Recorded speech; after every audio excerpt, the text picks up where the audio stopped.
વધતા પ્લાસ્ટિકના કચરાથી પર્યાવરણ જ્યાં સતત શ્વાસ લેતું મુશ્કેલ બની રહ્યું છે, ત્યારે નવસારી જિલ્લાએ ફરી એકવાર આશાની હરિયાળી ઝાંખી આપી છે.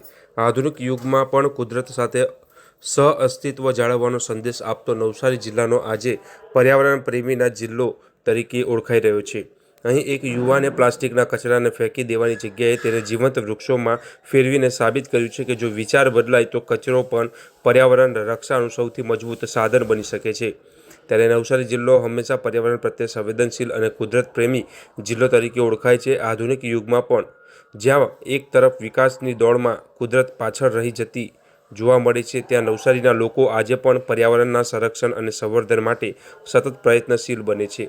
ખાસ કરીને આજના સમયમાં પ્લાસ્ટિકનો વધતો વપરાશ પર્યાવરણ માટે મોટું જોખમ બની રહ્યો છે. ત્યાં નવસારીના એક યુવાન એવા જે અમિતભાઈ પટેલે કચરાને જ પર્યાવરણ બચાવવાનું સાધન બનાવીને સમાજ સમક્ષ એક ઉત્તમ ઉદાહરણ રજૂ કર્યું છે.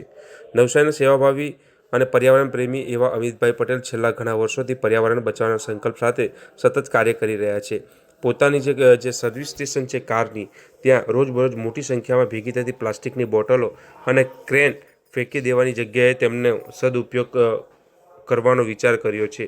ડીઝલની બોટલો, પાણીની બોટલો તેમજ અન્ય પ્લાસ્ટિકના કેનને કટિંગ કરીને તેના માટી અને ખાતર ભરીને વૃક્ષોના બીજ રોપવામાં આવે છે અને તેમાંથી રોપા તૈયાર કરવામાં આવી રહ્યા છે. ત્યારે અમિતભાઈ છેલ્લા 2 વર્ષથી આ કાર્ય નિયમિત રીતે કરી રહ્યા છે. ત્યારે શરૂઆતમાં જો વાત કરવામાં આવે તો ગત વર્ષે 450 જેટલા છોડ વિનામૂલ્યે લોકોને આપ્યા હતા અને આ વર્ષે 1500 જેટલો ટાર્ગેટ તેમનો છે. તો ચાલો જાણીએ કઈ રીતે તેમને વિચાર આવ્યો. મારું એક સર્વિસ સ્ટેશન છે, ત્યાં ખૂબ મોટા પ્રમાણમાં પ્લાસ્ટિકની બોટલો એકઠી થાય. એનો મેં વિચાર કર્યો કે અને નકામી બોટલોને આપણે કઈ રીતે કામમાં લઈ શકીએ. ખાસ કરીને આપણે એને રિસાયકલ કરવા આપીએ એના કરતાં આપણે આ બોટલોને ભેગી કરી અંદર માટી ભરી અને વૃક્ષોના બીજો રોપી ને આપણે પર્યાવરણનું જતન કરી શકીએ. એના માટે મેં નાને પાયે આ કામ ચાલુ કર્યું હતું. હવે મોટા પ્રમાણમાં બોટલો એકઠી થવા લાગી અને મને પણ આ કામમાં ઇન્ટરેસ્ટ વધતો ગયો, એટલે મેં મોટા પ્રમાણમાં આ બોટલોમાં વૃક્ષોના રોપા બનાવીને લોકોને મફતમાં વહેંચવાનું ચાલુ કર્યું અને જે કસ્ટમરો આવે એમને પર્યાવરણ વિશે માહિતગાર કરી અને આ હાલની પરિસ્થિતિ પ્રમાણે વૃક્ષો વધુ પ્રમાણમાં વાવવા માટે એમને ગિફ્ટ પર કરું છું અને સંસ્થાઓને પણ આપું છું. અત્યાર સુધી ગયા વર્ષે મેં 400-450 જેટલા છોડો લોકોને વિનામૂલ્યે વિતરણ કર્યા છે અને આ વર્ષે મારો ટાર્ગેટ છે કે 1000થી 1500 રોપાઓ હું લોકો સુધી પહોંચાડું. આ વર્ષે મેં બીજું પણ એક પ્રયોગ શરૂ કર્યો છે કે જે આપણા આજુબાજુ જે વૃક્ષો ઓછા થઈ રહ્યા છે, જેને સંવર્ધનની જરૂર છે, એવા બીજો છે. રૂખડો એટલે કે ચોરમલાના બીજો એક વધારે પ્રમાણમાં એકઠા કરવાનું શરૂ કર્યું છે.